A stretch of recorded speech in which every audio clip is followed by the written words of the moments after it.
Ahora vamos a continuar con algunas características que podrían tener las gestantes o puérperas que podrían llevar a que presenten la enfermedad de COVID de una manera más grave.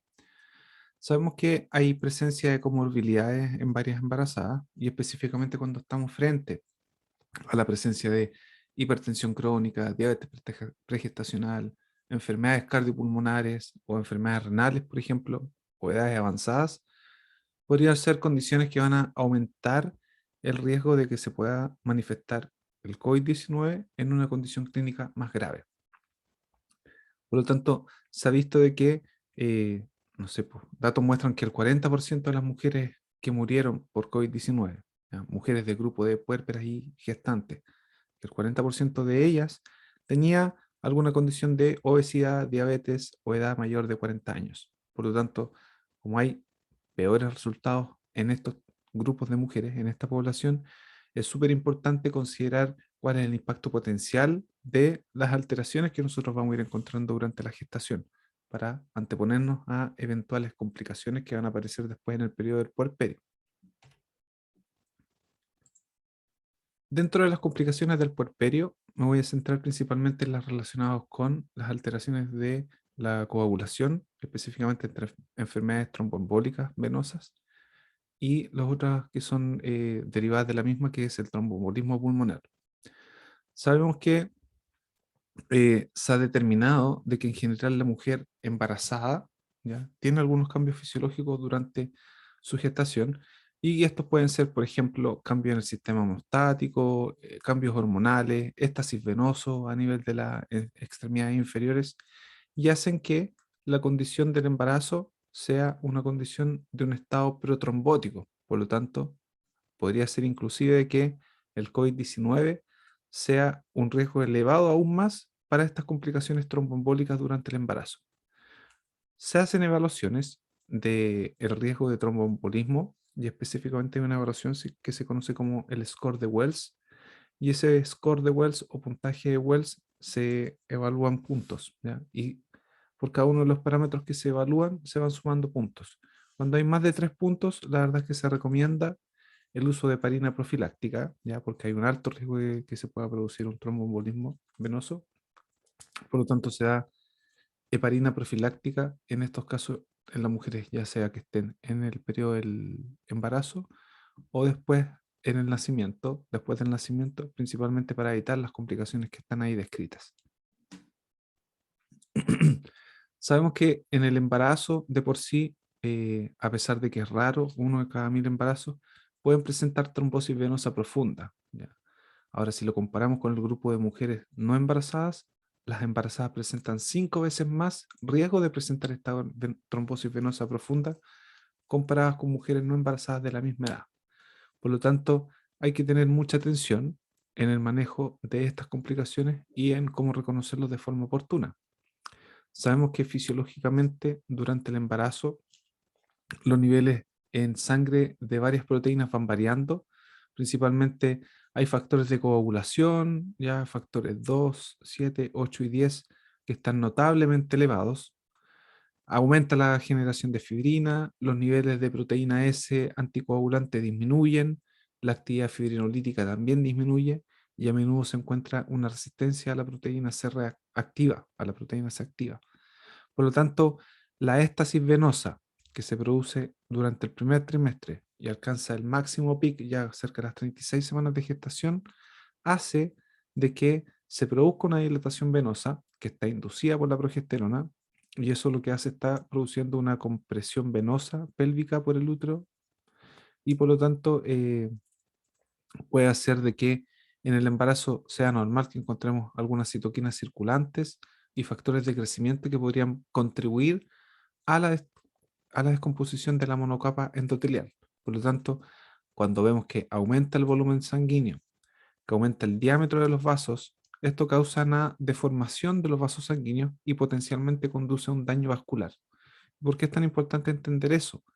Porque se habla de una triada, que es la triada de Virchow, y esta triada de Virchow habla principalmente de, uno, cuando ocurren lesiones vasculares, asociados a lo segundo, que es una éstasis venosa, podría ser, por ejemplo, por un periodo de inmovilización prolongada, y asociado a un tercer elemento que es la hipercoagulabilidad, eso da la oportunidad de que se generen trombos, ¿ya? Por lo tanto, vemos que en el embarazo y frente a este virus, vamos a encontrar que hay una respuesta inflamatoria sistémica, hay un daño endotelial que está asociado a la infección del virus, por lo tanto, se activa la cascada de coagulación, hay un aumento en la generación de trombina y también disminuyen los anticoagulantes naturales del organismo.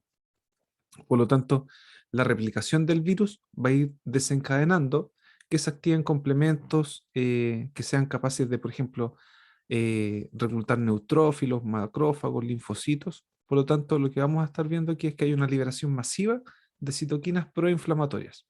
¿Ya? Y esa liberación de citoquinas proinflamatorias de forma masiva van a favorecer la expresión de factores tisulares y también de moléculas de adhesión endotelial, por lo tanto van a activar la fibrinolisis. ¿Qué es lo que genera todo esto? Genera de que vemos que podría pasar una complicación, que es esa trombosis venosa, que podemos observar en la imagen, y se ha descrito una menor mortalidad asociada al uso de heparina en pacientes hospitalizados por COVID-19. ¿Qué quiere decir esto?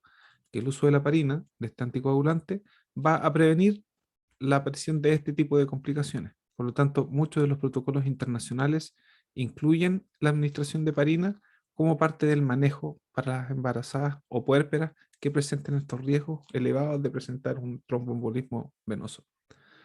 En el embarazo, este estado de hipercoagulabilidad presente en el embarazo y que también está presente en el puerperio, ¿ya? Porque no desaparece de forma inmediata, nos muestra cómo las infecciones relacionadas con el virus del SARS-CoV-2 condicionan un estado de riesgo único de morbilidad trombótica. Por lo tanto, es muy importante identificar las pacientes que van a ser beneficiadas con el uso de una tromboprofilaxis. Entonces, hay muchas guías numerosas en las cuales aparece, como les decía, guías de evaluaciones en base a los antecedentes, factores que se podrían ir presentando. Por lo tanto, se han publicado protocolos de tromboprofilaxis para mujeres con COVID-19, tanto durante el embarazo como durante el puerperio. Cuando estamos frente a una usuaria que tiene una sospecha de una trombosis venosa, lo que vamos a encontrar es que es característico el aumento de volumen de una de las extremidades, ¿ya? Este volumen y este aumento de volumen también va a estar dado por edema desde la rodilla, incluso hasta los tobillos, hasta el pie podría también estar edematoso. Y eso va a estar acompañado de un dolor y de una impotencia funcional de los músculos que están en la pantorrilla. Por lo tanto, podríamos encontrar que la piel está tensa, está brillante, eh, y por lo tanto van incluso con el edema que se presenta, van a desaparecer o van a estar borradas las eminencias óseas. Entonces lo que nosotros vamos a hacer en la evaluación clínica, principalmente van a ser dos signos que nos van a permitir sospechar de una mujer que pudiese tener una trombosis venosa. Uno de los signos es el signo de Omans, que corresponde a dolor en la pantorrilla y en el tendón de Aquiles cuando se realiza la dorsoflexión del pie, ¿ya? Que es lo que estamos viendo en la imagen de la derecha. Por lo tanto, lo que está pasando ahí es que al hacer la dorsoflexión del pie, los músculos gemelares se comprimen y comprimen las venas trombosadas y eso genera dolor. Y otro signo que se va a realizar es el signo de Hollow, que es el que está a la izquierda, y ese signo consiste en, de alguna forma, apretar los músculos de la pantorrilla contra el plano óseo, y eso si genera dolor también puede ser una señal de alerta o de alarma. Si nosotros evaluamos la extremidad, ya es importante evaluar la presencia de edemas, si es que hay varices, y se buscan estos signos asociados a la trombosis venosa profunda. Como les decía, el embarazo y el puerperio son estados hipercoagulables. Hay que recordar la importancia de esto. Eh, por lo tanto, para evaluar la trombosis venosa se examinan las extremidades inferiores y de esta manera también podríamos encontrar áreas que van a estar calientes a la palpación, que van a estar a la observación o inspección de color rojo, a la palpación van a ser dolorosas y que se van a encontrar edematosas también. Y habitualmente va a ser unilateral, ya se va a presentar en una de las extremidades. Podríamos también tener, como les decía, una temperatura elevada cuando ya es una condición más grave, pero podríamos encontrar calor local. Eh, lo importante de tener en cuenta en la evaluación, como les decía en la diapositiva anterior, es determinar si es que hay dolor en la movilización, si es que hay edema bilateral o si es que este edema es solamente en una de las extremidades, determinar si hay enrojecimiento, si hay calor local, ¿ya? Y verificar la movilidad de las extremidades, como les decía, ¿ya? Entonces, una de las importancias de esto es que si nosotros determinamos que puede haber la presencia de una enfermedad tromboembólica en la puérpera, se podría presentar otra condición que es más grave aún todavía, que es la embolia pulmonar. Y esta embolia pulmonar es una enfermedad que se produce cuando partes de un trombo se desprendieron desde el territorio venoso y migraron y se establecieron en las arterias pulmonares.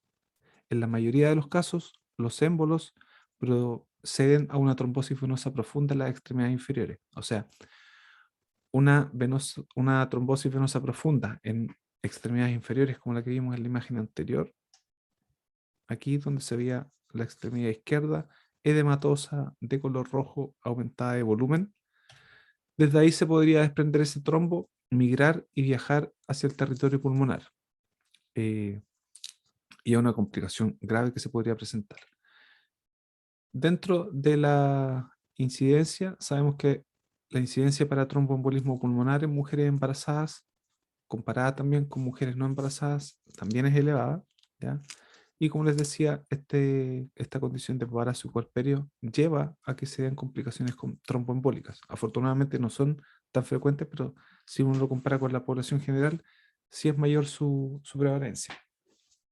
Tenemos que la fisiopatología propiamente tal del TEP o tromboembolismo pulmonar y la infección del SARS-CoV-2 no se conoce del todo y principalmente se está ligando al estado de la hipercoagulabilidad, ¿ya? Por lo tanto, hay una respuesta inflamatoria sistémica y esa respuesta inflamatoria sistémica, como les comenté anteriormente, genera daño endotelial, principalmente asociado a la infección del virus y hace que tengamos un aumento en la generación de trombina, disminuye los anticoagulantes naturales en el organismo, por lo tanto, hace de que se produzca ese daño endotelial. Lo que está generando el daño endotelial principalmente es que se genera trombina a partir de la protrombina. Las plaquetas circulantes también se empiezan a agregar, se empiezan a adherir, se eh, liberan diferentes compuestos de la cascada de coagulación y por lo tanto lo que vamos a tener ahí es que se va a activar la fibrinólisis. Por lo tanto, esto es una condición que es una condición de urgencia y tenemos que tratar de identificarla de manera oportuna. Ahora, el diagnóstico en la gestante como en la puérpera principalmente comienza con la sospecha clínica, pero el tema es que muchos de los signos y de los síntomas son bastante inespecíficos, porque podríamos tener elementos como por ejemplo taquicardia, eh, dolor en tórax, la presencia de algunos síntomas como, ahí está, de algunos síntomas como disnea, dolor torácico, taquicardia y taquipnea, ¿ya? Están muy relacionadas las dos patologías que les comenté anteriormente. Trombosis venosa profunda en las extremidades inferiores, y si desde ahí se libera un trombo, ese podía migrar y llegar hacia el territorio pulmonar y generar un tromboembolismo pulmonar. Y del tromboembolismo pulmonar son, como les decía, bien inespecíficos los signos y síntomas. Eh, por lo tanto, la presencia clínica, al ser tan inespecífica, requiere de algunos otros exámenes de laboratorio o de imágenes para poder complementar el criterio diagnóstico, ¿ya? Si ustedes tienen una puérpera que tiene estos antecedentes, y por eso es que es tan importante la evaluación del examen físico en la puérpera, sobre todo si está con diagnóstico de COVID positivo, es que podamos determinar cuando hay riesgo de tromboembolismo. Y si es que hay un diagnóstico o sospecha de tromboembolismo, es estar atento a estos otros síntomas, ¿ya? Que son la disnea, el dolor torácico, la taquipnea y la taquicardia. Dentro del diagnóstico, la verdad es que no nos vamos a meter de lleno con eso, pero para que tengan la noción general, el diagnóstico se hace a través de varios parámetros. Uno lo son, por ejemplo, a través de un examen que es el dímero D, es un examen de sangre y específicamente el dímero D lo que evalúa es que evalúa la presencia de estos compuestos que se conocen como dímero D, y estos son productos de la descomposición del plasma, ¿ya? Que están formados debido a la fibrinolisis o, o a la degradación del coágulo. Por lo tanto, se ocupan como biomarcadores de coagulación activa. Pero en el embarazo, de forma normal, ya venían elevados estos valores de dímero D, ¿ya? Inclusive podrían estar aún aumentados cuando se asocian a otro tipo de complicaciones como podrían ser la preeclampsia o el desprendimiento de placenta. Otro de los exámenes que sí también se requieren para la evaluación tiene que ver con la evaluación de imágenes, que específicamente corresponde a la radiografía de tórax y la angiografía pulmonar o TAC, ¿ya? Angiografía pulmonar o TAC. Y otro también que nos puede ayudar es la ecografía de compresión en las extremidades inferiores, que es para la determinación de la trombosis venosa profunda en la extremidad inferior.